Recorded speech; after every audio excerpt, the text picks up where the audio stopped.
What's going on, everyone? So today we got to talk about WorldCoin. So this project is going absolutely insane right now. It's up 47% in the last 24 hours, 113% in the last 7 days, 109% in the last 14 days, 71% in the last 30 days, and 34% in the last year. So this project is doing some huge numbers. We're going to talk about this today. Remember, I'm not a financial advisor. None of this is financial advice, but let's get straight into it. So as you can see right now, we are at 3.7 billion for this project. We have fully diluted value of 18.5 billion and 3.9 billion in trading volume. So I've been seeing a huge shift lately into altcoins. A lot of projects have been going off. So this is the start of altcoin season. We're going to start seeing a lot of these altcoins that have been down for a while start doing a lot better. Now, this coin, if you look at the price was up high earlier in the year last year at $11.72. But the market cap was lower around that time. And that is because some of the coins might have got locked up. They might have locked more coins or unlocked coins. I don't know. It's one of those two. But that's usually what happens when, something like that happens. So yeah, anyways, the market cap has been steadily increasing, and I'm seeing a little bit too many blockchains going up. And I think this might be a layer 1 as well. So we're going to talk about this. This is an AI coin, and they have their own blockchain. So this is the ETH scan for WorldCoin. As you can see, they have 52,000 holders on the ETH side of things.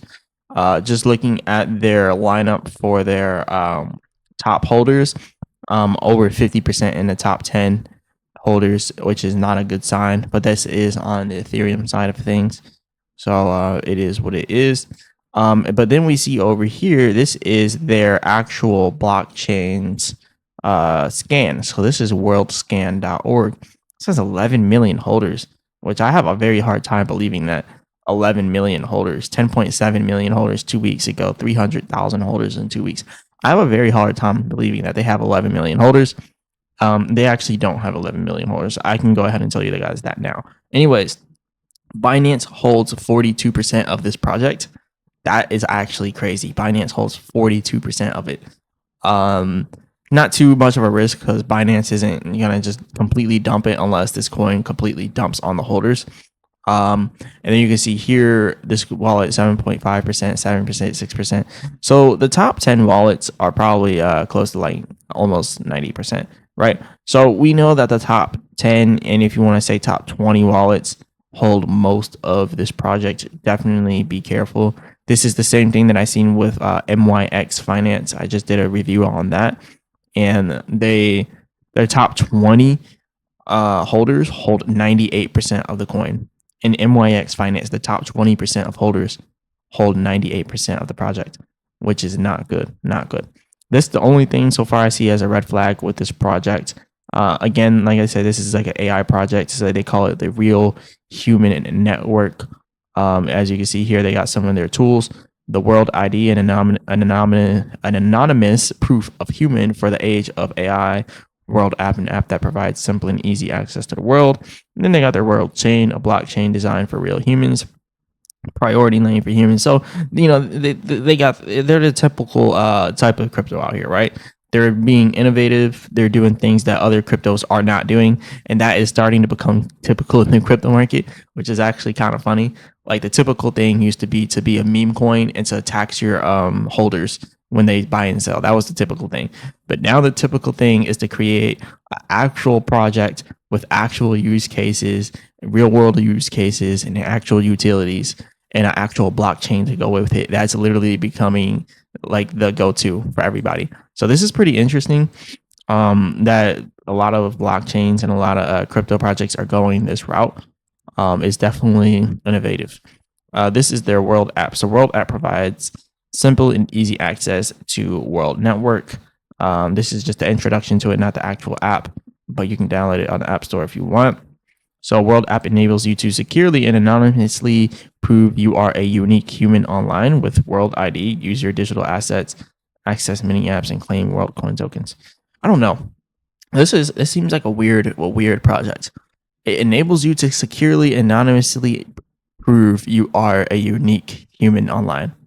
I don't think I need to prove that I'm a unique human online. And if I did need to prove it, then I'm probably in the wrong space. I don't know.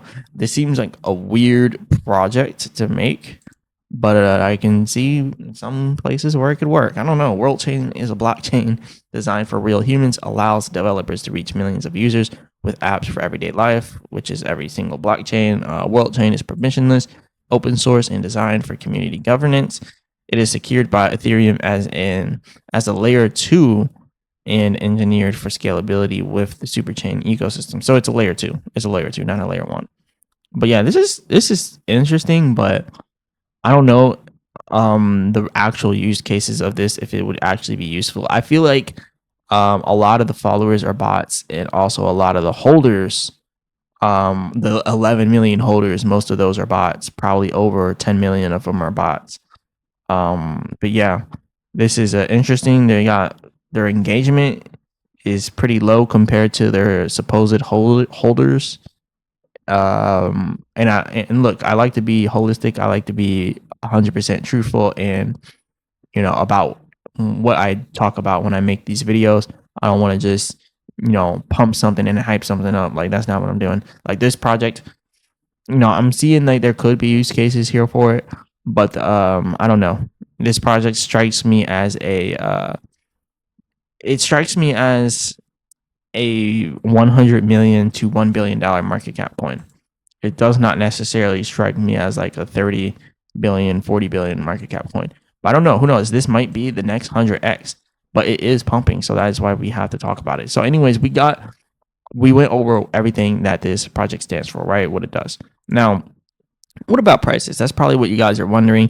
You're like, man, the price hasn't been up this high since March of last year.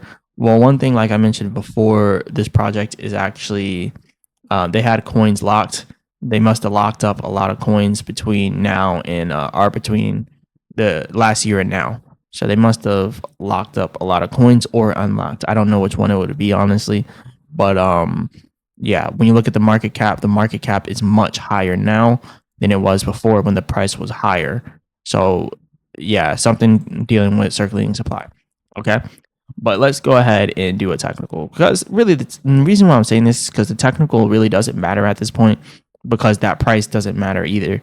Like, in order for us to hit $11 now, and to be a lot different of an atmosphere. So take the circulating supply and multiply it by their all-time high, which is $11.74. And that will give you $23.6 billion in market cap. So yeah, they would need $23.6 billion in market cap if they wanted to get back to that level. Whereas before, when they were at that level, it was at $1 billion in market cap. So a lot of people are probably like, hey, this thing's going to get back up to $11 to where it was once before. Not necessarily. It was once before at $1 billion market cap at $11. But now at $11, it'll be $23 billion market cap. And that is probably because the circulating supply has gotten more scarce, which means that that we could have a massive breakout. But I don't know if we can actually get up to $11 if we did have that massive breakout. So if we did have a breakout, it wouldn't look like us going all the way up to 11. It would probably look like it coming up here to this Fibonacci at $3.38. So that's probably a level I would say watch out for. That's the next level, the next major resistance. We had resistance back there last year in July. So I think that is going to be another major area for resistance. Also, if we look back here, December last year, there's also some resistance. So I would say watch out for $3.38. And then after that, $4 should be coming very shortly. So yes, $3.38 and then $4. That's the two levels that you want to watch out for. But on the daily chart here, the MACD is a bit overbought, right? There might be a little bit more room to the upside, actually. So you actually might be able to see this thing getting up to $3.38 before it pulls back, possibly. The percent-hour trend exhaustion, a little bit overbought to the upside, but not exactly completely overexhausted. It becomes completely overexhausted when you see this signal here. So this signal right here is like the overexhaustion signal, right? And that is when you see the red bar all the way up here at the top for the percent R trend exhaustion. So if you see that red bar all the way in there at the top, then that pretty much tells you that we are over exhausted and we're about to turn down, right? And that is this right here. This is showing us that the price is going to drop. The trend is over exhausted. It's going down. And if you actually come over here and look at where we are now with this, you can end up seeing that we aren't necessarily at the top yet, and we haven't seen that red bar yet. We have not been over exhausted yet. So again, the trend is probably going to end up taking it up to about $3.30. So get ready for that. If it breaks $3.38, if it breaks $3.30 or $3.38, then you can expect it to go up to $4. We had a little bit of a resistance area here as well. You can see it kind of broke past the Fibonacci and created its own resistance area. So that is one thing that we got there. But anyways, let me know what you guys think about this project. Do you think that it's worth it, or do you think it's a little bit too overhyped? I don't know. I feel like it's overbought right now, and I feel like it's a little overhyped. I don't really see the appeal here, but there could be some potential for it in the future. But yeah, this is all I got for you all today. Definitely hit the like button and subscribe. Remember, I'm not a financial advisor. None of this is financial advice. As always, I'll be back with another video.